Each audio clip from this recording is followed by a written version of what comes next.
Hi everybody, this is going to be a really quick tutorial on the basics of how to use YouTube to upload videos and share them to people.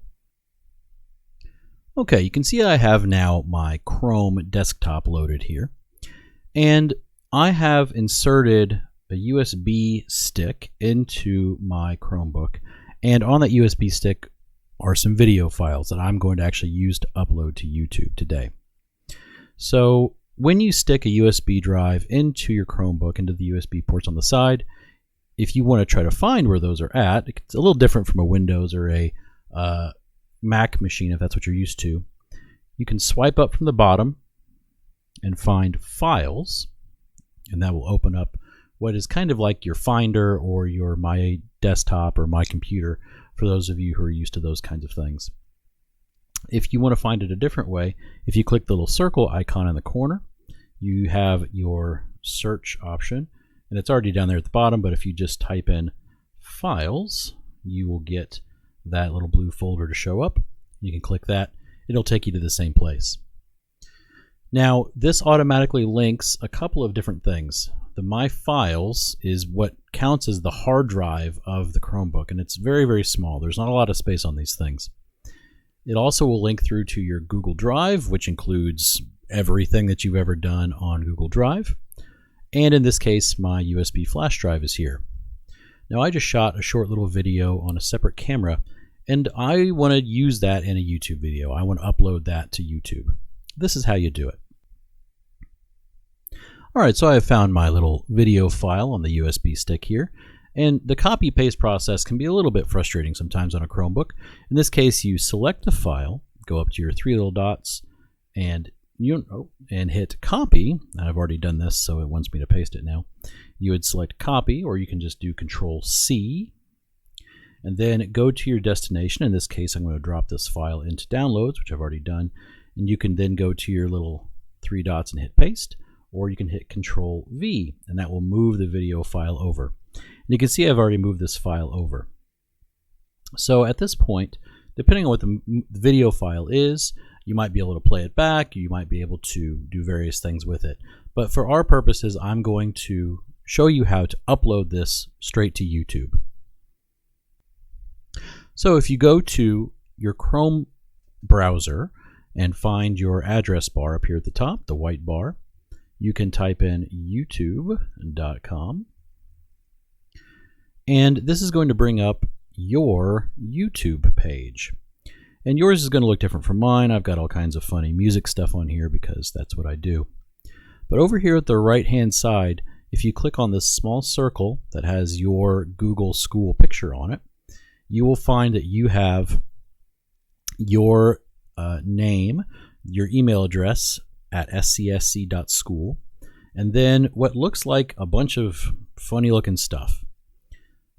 This is actually your YouTube page where not only can you watch YouTube videos, but you can also upload YouTube videos. So on the right hand corner, you can see there's a little icon here that looks like a camera with a plus sign in it. That is the upload button. If you hit create, you have two options, and I'll explain what both of these things are here in a moment. We're going to start with the upload video option first. This is going to bring up a little dialog box, especially if it's the first time you've done this. It might ask you a few questions. But I'm just going to select files. So now it says upload videos after you click through some things, and you can select the files you want. I'm going to go through and find the video file that I had and hit open. And it is now going to start uploading that file to YouTube. Now, it's a short file, so it won't take very long in my case, but I'm going to go ahead and name it something. Cat video, because, of course, it's a cat video. It's going to ask a couple of important questions.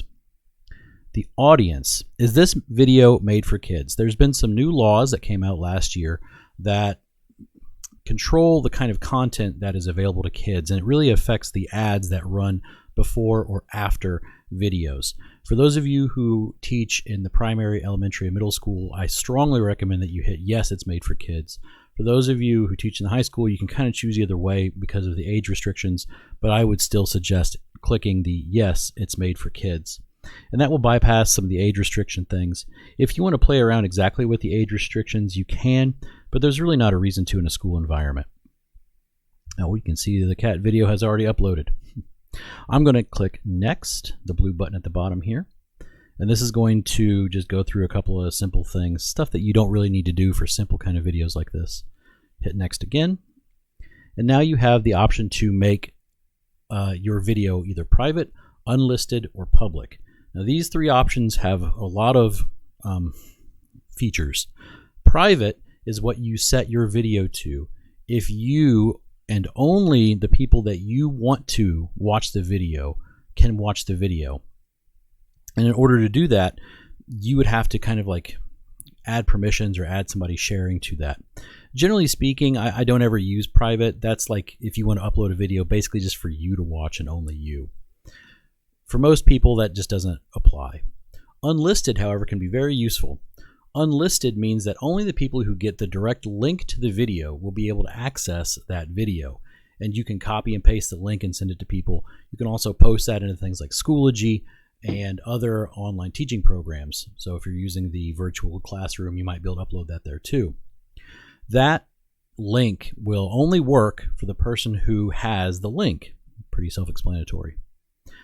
And generally speaking, I think that's the best option for educators to use, is the unlisted video.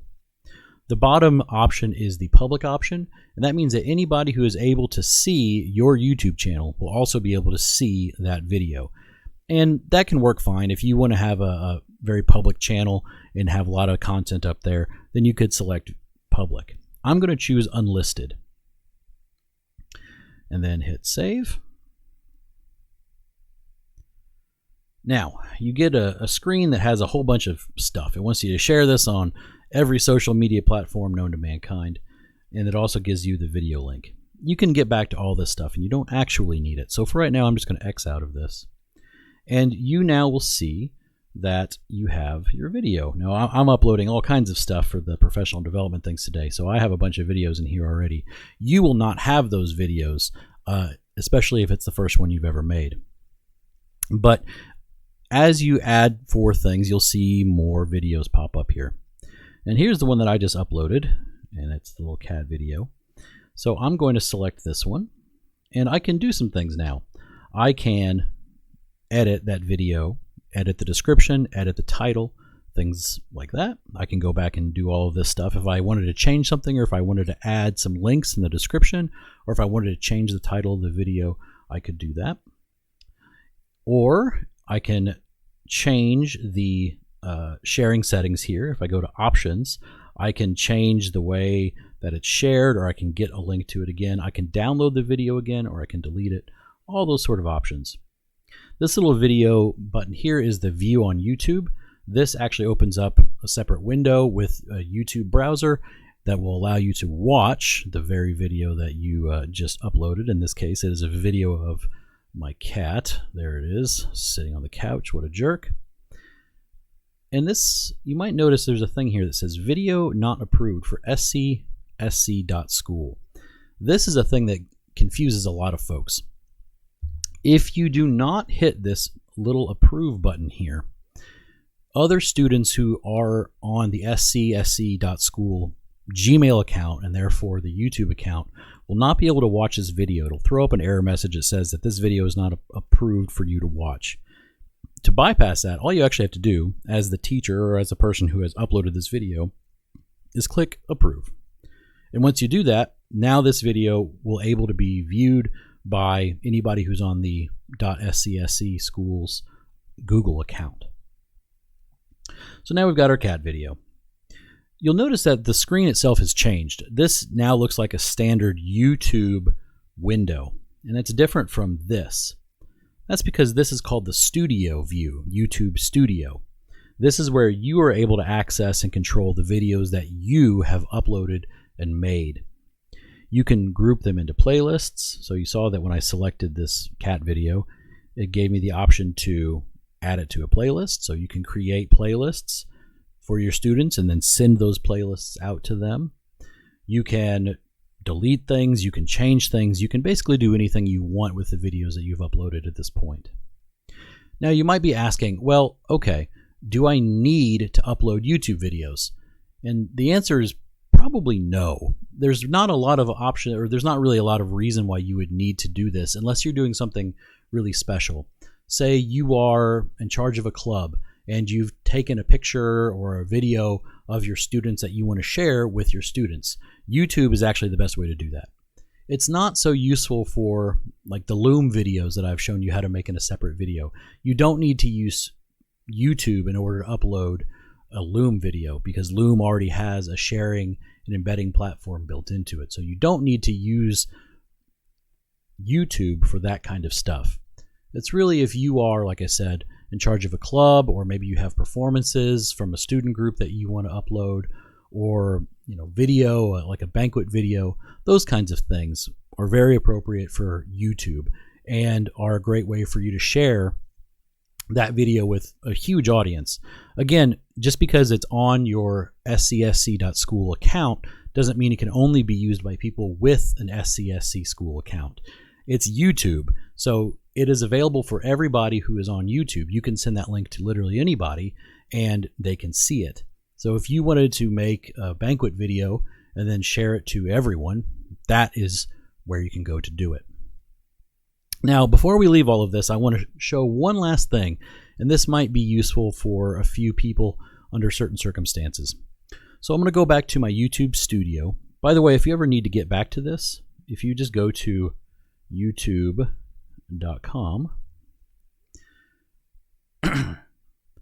you will get your YouTube landing window with all of your crazy recommended things.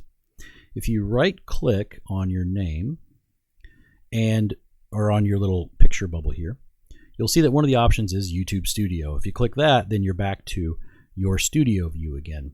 So you can get back to edit all your videos.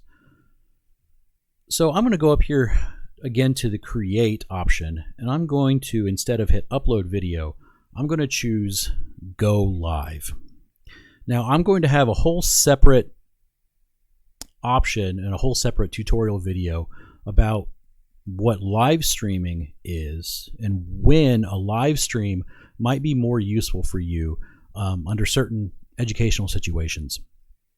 But this is how you actually access the live streaming platform that is built into YouTube by clicking that little camera with the plus sign and selecting live.